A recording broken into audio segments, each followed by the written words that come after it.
What is the difference between present perfect simple and present perfect continuous? So the super short answer is this. So in this example, we've got continuous, I have been living in London for a year, and in simple, I have lived in London for a year. Both of these mean the same thing. Both of them mean you still live in London now. It still continues now. And the length of time is 1 year. But let's remove that time period and you'll see something crazy. I'm lying, it's not crazy, but it is interesting, I promise. Without the time period, now they don't mean the same thing.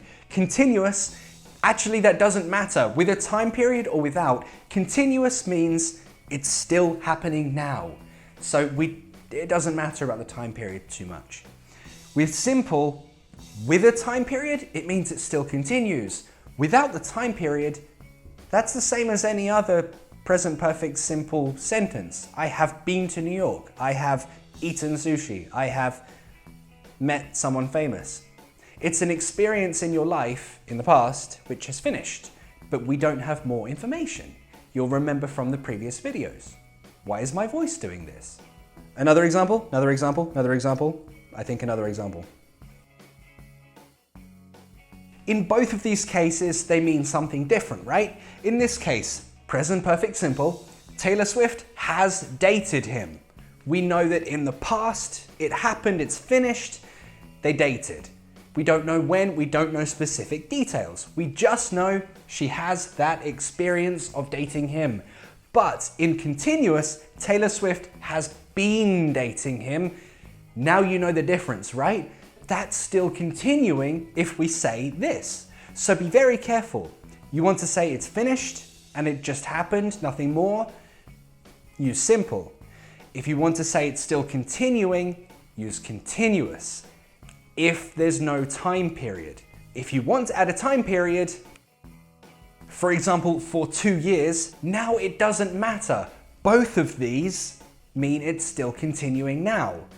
This is the same example as we saw in the previous video.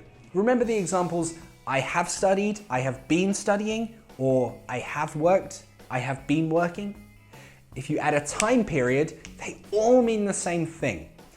But without the time period, then you see the difference. In questions, if you ask the length of time, again, it's the same. You're mentioning a length of time in a question. How long have you blah, blah, blah? How long have you been blah, blah, blah ing? They both mean still continuing. So practice questions for you. Write your answers in the comments. 1. Have you ever lived in London? Do you still live in London now? If so, how long have you been living in London? Or how long have you lived in London? Next, what's your job? What do you do? How long have you been doing it? Or are you a student? What do you study? How long have you been studying it? Answers in the comments. Our Patreon of the month is Lucia. If you want to join our Patreon, click on this link here. You'll get news, updates all the time. We'll answer questions more frequently there. You'll get monthly PDFs with worksheets, extra practice to work on, and lots of cool stuff. So thank you very much for watching, and I'll see you in the next class.